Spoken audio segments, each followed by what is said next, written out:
friends, thanks for stopping by. I thought today we could discuss just kind of what's been my experience with buying new gear over the last few years, kind of since COVID. It seems like everything I've bought that was new had some kind of problem with it and had to be returned for a second one. I was kind of curious to see what your experiences have been. Do I just have bad luck with this stuff? Or is it kind of a trend that's happening with quality control in some of these music gear manufacturers? So I thought it'd be an interesting discussion, and I'd love to hear what your thoughts are on it if you've had any experiences like this. Before we get started, I'd like to thank everybody for the kind words and encouragement you're offering in the comments. And if you feel like helping out, I'd really appreciate it if you could like and subscribe and comment in the videos to help grow the channel a little bit so we can continue these kind of discussions. So let's go.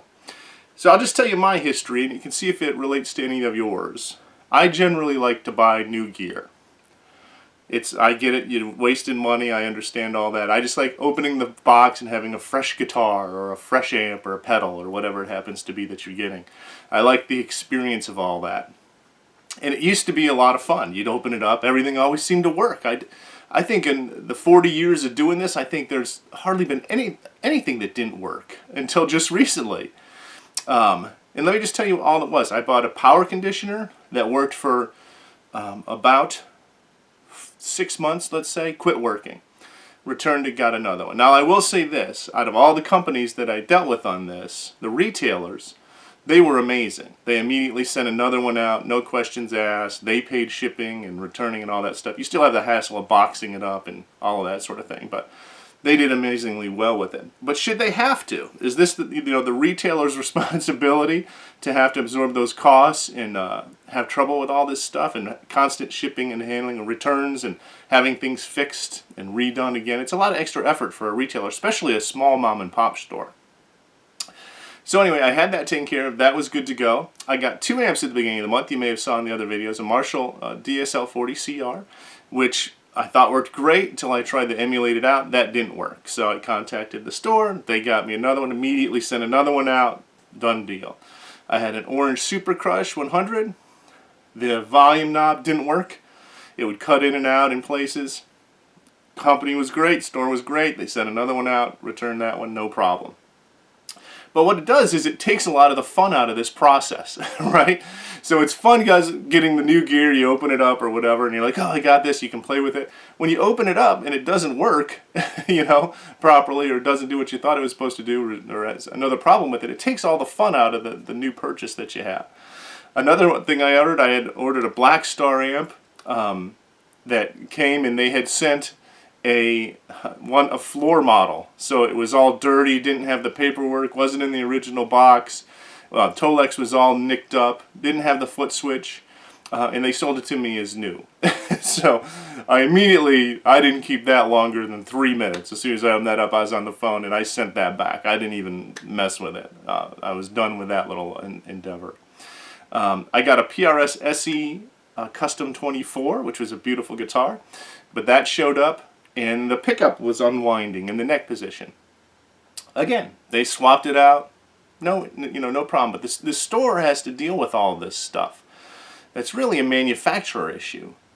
When they sent me the second guitar, the knobs were all nickered up. They had nicks out of all the volume knobs and stuff. So I contacted Paul Reed Smith for that, and they did quickly send me new knobs out, no questions asked. So the companies are handling this well, but really, should they have to? When I got my Fender Player Plus Telecaster, got it home, put 10s on it, and the nut wasn't cut wide enough to handle 10 gauge strings. I've never seen that. I've done dozens and dozens of guitars, and I've never had an issue putting 10 gauge strings on anything, and any kind of nut issue like that. You might have a little tight nut sometimes, maybe get you a little pingy or something, but I mean, generally speaking, I've never had anything that had to have a new nut installed on it, okay? And again, the store was great. They took care of it. Put it in there and took care of it, and it plays great. It's an awesome guitar now. But the store had to deal with that, the fixing, the repair, finding, taking care of the whole situation for it. So it's an extra level of effort for a store or a manufacturer. What's you guys' experience on this? Are you having similar issues, or is it just me? Maybe I just have bad luck and shouldn't be buying this gear stuff anymore. To be fair, I've got other stuff that there was no issues with, like Boss stuff. just seems to work. I haven't had any issues with any Boss stuff. But I don't think it's necessarily by a brand manufacturer. It just seems to be across the board on this kind of stuff.